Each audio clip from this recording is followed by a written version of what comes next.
El internado olvidado. La lluvia caía como agujas sobre el parabrisas del autobús, repiqueteando con un ritmo monótono que parecía no tener fin.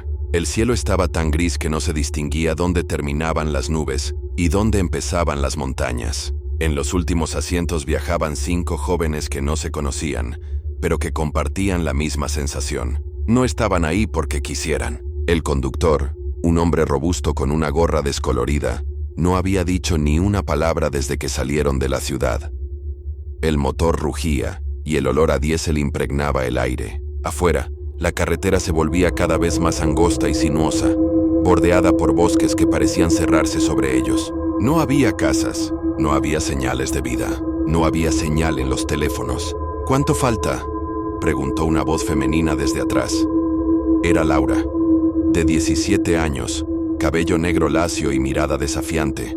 Tenía los audífonos colgando al cuello, apagados desde que notó que ni siquiera podía reproducir música sin internet. El conductor no contestó, apenas apretó el volante. Frente a ella, Diego, de 19, giró el rostro hacia la ventana. Tenía las manos llenas de cicatrices y nudillos marcados, como si estuviera acostumbrado a pelear. «No creo que falte mucho», dijo en voz baja, aunque su tono no transmitía seguridad. Camila, de 14, abrazaba una mochila rosa con ambas manos, la más joven del grupo, con un rostro dulce que parecía fuera de lugar en ese viaje. No hablaba. La habían mandado allí porque, según su madre, necesitaba disciplina. Mateo, de 18, escribía algo en una libreta pequeña. Alto, delgado, gafas redondas, parecía más un estudiante aplicado que un rebelde, pero estaba ahí porque su padre estaba cansado de su exceso de curiosidad. El último era Nicolás, 20 años, brazos tatuados y mirada fría. Él ya había pasado por varios centros de internamiento, pero juraba que ninguno tan lejos como este. El autobús subió por una curva cerrada y de pronto lo vieron. Un edificio enorme y gris, de 3 plantas, rodeado por un muro alto coronado con alambre de púas.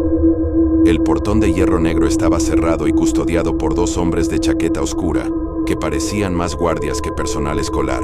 Sobre una placa oxidada junto al portón se leía una única palabra: Alcázar. El vehículo se detuvo. Los guardias subieron, revisaron una lista y ordenaron: bajen con sus cosas. El aire afuera estaba frío y olía a tierra mojada. Cruzaron el portón en silencio, sin saber que en ese instante estaban dejando atrás algo más que la libertad. En la entrada principal, una mujer alta, delgada, con gafas y bata blanca los esperaba. Sus labios dibujaban una sonrisa que no llegaba a sus ojos. «Bienvenidos al internado Alcázar», dijo con voz serena. «A partir de hoy, este será su hogar». Hizo una pausa que pesó más que sus palabras. «Aquí aprenderán disciplina, obediencia y autocontrol. Pero sobre todo, aprenderán a olvidar quiénes creen que son». Un silencio helado se instaló entre ellos. Laura sintió un nudo en el estómago. No sabía si era miedo o simple incomodidad, pero algo le decía que ese lugar no era una escuela cualquiera. El vestíbulo del internado estaba iluminado por una luz amarillenta que hacía que todo pareciera un poco enfermo. El piso de baldosas antiguas brillaba, pero no por limpieza, sino por un encerado que olía a químicos. La mujer de bata blanca los guió por un pasillo largo. Las paredes estaban cubiertas de fotografías enmarcadas, grupos de estudiantes de distintas épocas, todos con el mismo uniforme gris, todos con sonrisas forzadas y miradas apagadas. Camila se detuvo un instante frente a una foto. «No hay fecha», murmuró. La mujer no respondió, simplemente la miró hasta que la niña siguió caminando. Llegaron a un salón grande con largas mesas de madera. «Aquí desayunarán, almorzarán y cenarán», explicó. «La puntualidad es obligatoria. Cualquier retraso tendrá consecuencias». Su tono no dejaba dudas. Consecuencias no significaba simplemente un regaño. Cuando terminaron el recorrido, los llevó a una sala más pequeña, donde un pizarrón verde tenía escritas las reglas del internado Alcázar, en letras grandes y blancas. 1. No hablar después de las 22 horas. 2. No salir de las habitaciones en la noche. 3. No mirar por las ventanas después de la medianoche. 4. No preguntar por estudiantes que ya no estén aquí. obedecer inmediatamente cualquier orden del personal. Laura levantó la mano. ¿Y si alguien se enferma en la noche? La mujer sonrió de forma breve, casi mecánica. El personal lo sabrá. El personal siempre sabe.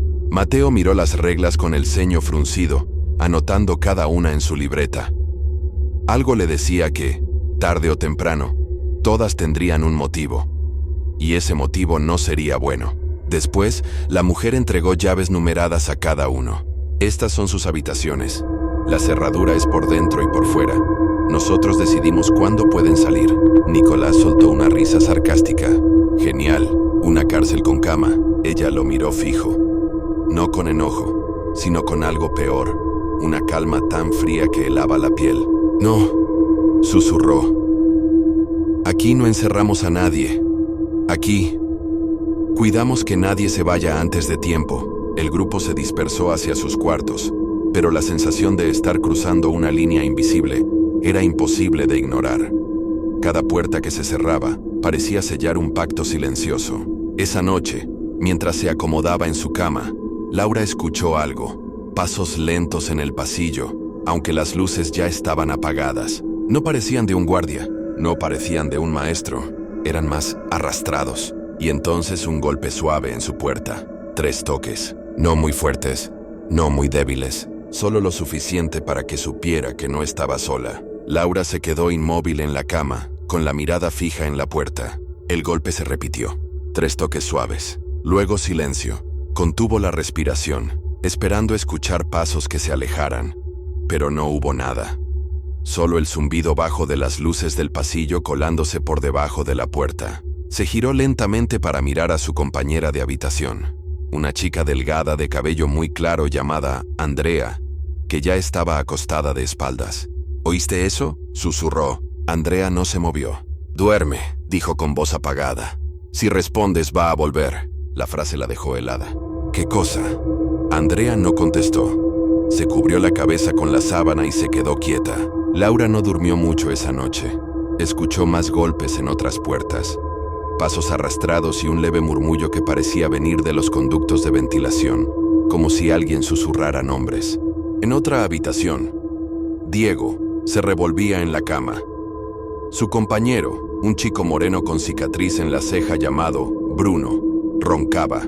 Diego se levantó para beber agua, pero al acercarse a la ventana vio algo raro. Afuera, bajo la luz débil de un farol, una figura estaba parada en medio del patio. Era alta, delgada, y parecía vestir el mismo uniforme gris que ellos, pero no tenía rostro. No porque estuviera en sombra, sino porque literalmente su cara era lisa, como si alguien la hubiera borrado. Diego retrocedió, el corazón golpeándole en el pecho. Parpadeó y ya no había nadie en el patio, en el cuarto de Mateo. La situación no era mejor. Él había pasado las últimas horas escuchando el reloj de la pared avanzar, intentando conciliar el sueño. A las 2:17 de la madrugada, oyó un leve clic. La cerradura de su puerta se movió sola, como si alguien desde afuera la estuviera abriendo. Contuvo el aliento. La puerta se abrió apenas unos centímetros y una mano pálida, huesuda, con uñas negras, se asomó por la rendija. No intentó entrar, solo tocó el marco 3 veces, lentamente, y se retiró. Mateo se quedó despierto hasta el amanecer, con la libreta en las manos, escribiendo lo que acababa de ver. Sabía que nadie le creería, y también sabía que ese toque no era casual. A la mañana siguiente, en el desayuno, ninguno de los 5 dijo nada sobre lo ocurrido, pero todos tenían ojeras profundas y miradas tensas. En una de las mesas notaron un espacio vacío, una bandeja de comida intacta, como si un estudiante no hubiera bajado. Cuando Laura preguntó a una de las cocineras quién faltaba, esta respondió con un tono extraño: «No hay nadie más. Siempre han sido los mismos». Pero Laura recordaba claramente haber visto a un chico rubio la tarde anterior, durante la llegada. La noche cayó sobre San Gregorio con una velocidad inquietante, como si el sol hubiera decidido huir del pueblo.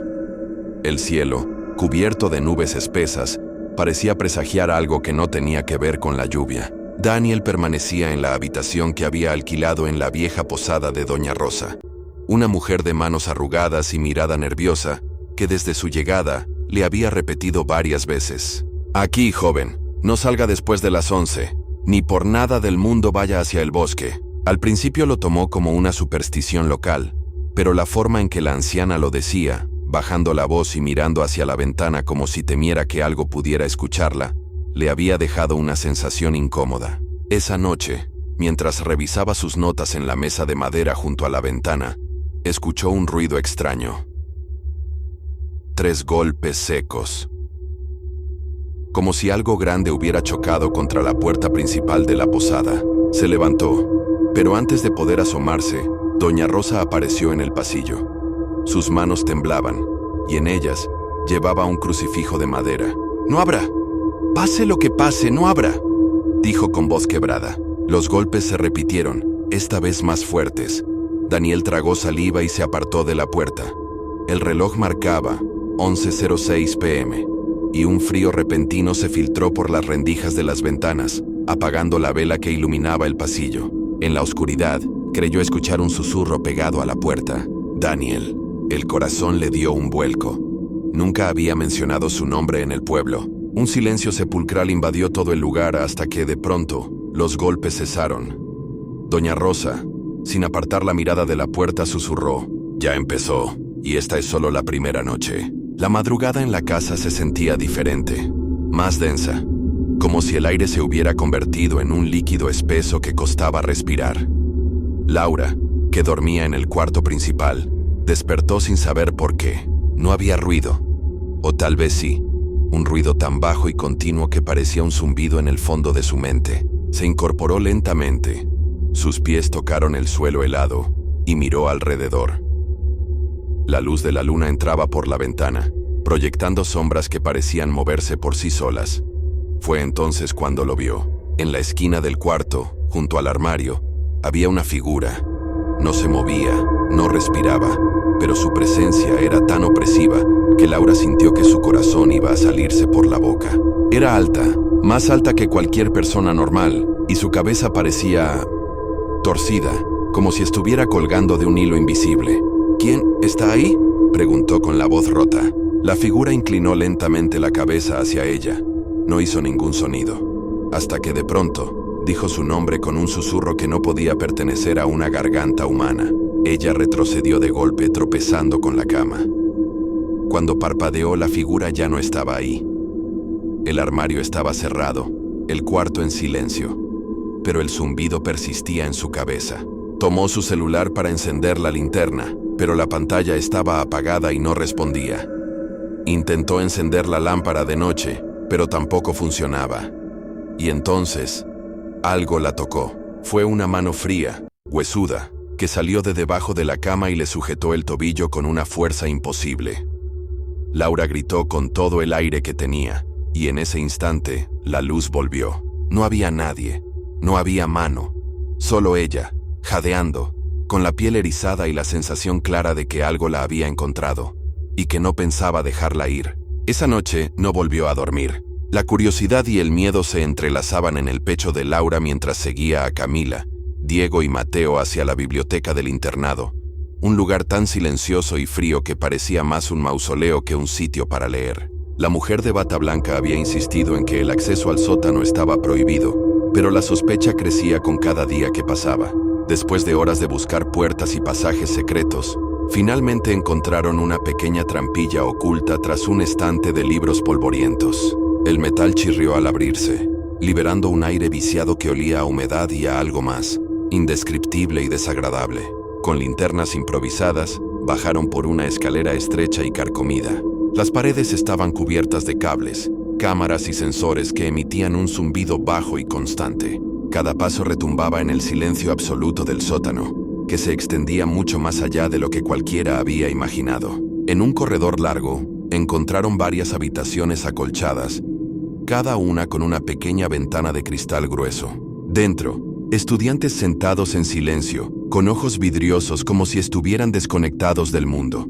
Algunos murmuraban palabras sin sentido, otros permanecían inmóviles, como dormidos. En una pantalla al final del pasillo, vieron grabaciones en vivo de varias de estas habitaciones, con cámaras que enfocaban cada movimiento. En un rincón, una grabación mostraba a uno de los desaparecidos gritando: mientras una voz distorsionada daba órdenes.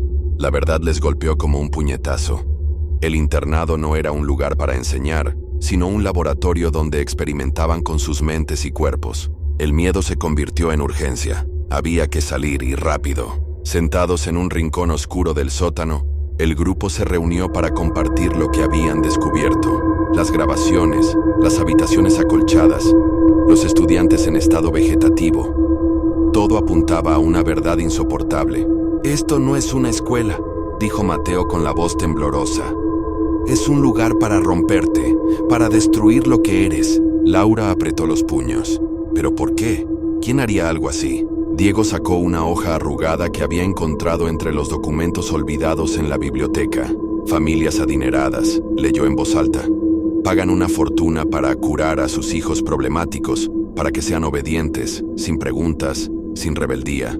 Esto es un experimento ilegal». Nicolás miró alrededor con furia contenida.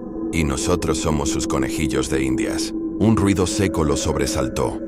La puerta por donde habían entrado al sótano se cerró de golpe, dejándolos en completa oscuridad. El zumbido de las cámaras aumentó, y en la distancia se escuchó un eco. «Es hora de que aprendas a olvidar». Sabían que el tiempo se acababa. Si no encontraban una salida, quedarían atrapados para siempre en esa pesadilla. La oscuridad del sótano parecía devorar cada rastro de esperanza. Respirando con dificultad, Laura lideraba al grupo mientras avanzaban a tientas por los corredores, buscando una salida que parecía desaparecer con cada paso. Las cámaras que antes los vigilaban ahora emitían luces rojas intermitentes, y un eco metálico resonaba en las paredes.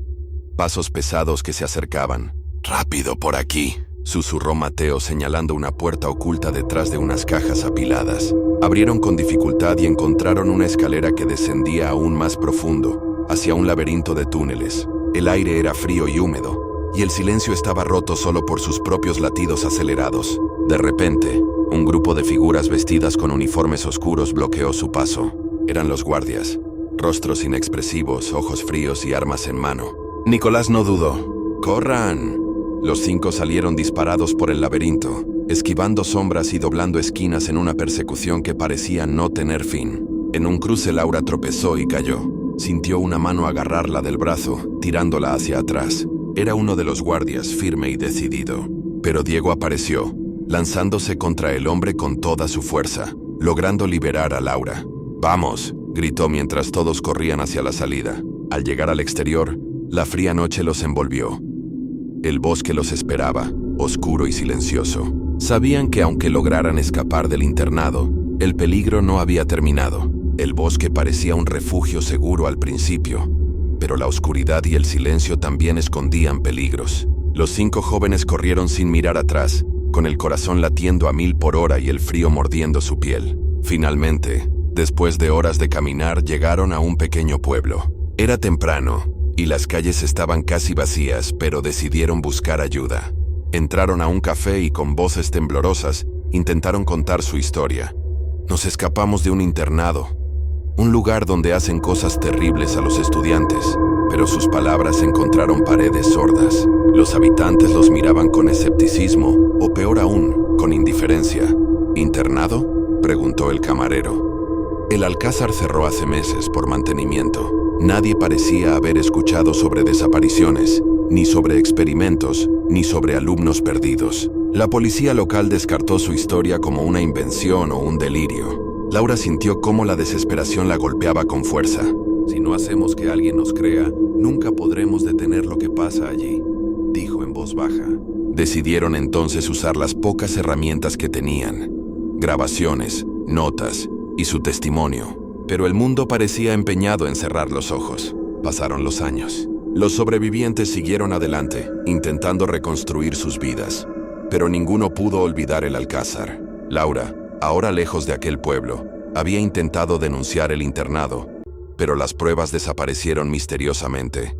Las autoridades negaban su existencia. Una tarde gris, recibió un sobre sin remitente. Al abrirlo, encontró una única hoja con un símbolo que le heló la sangre: el logo oxidado del internado Alcázar.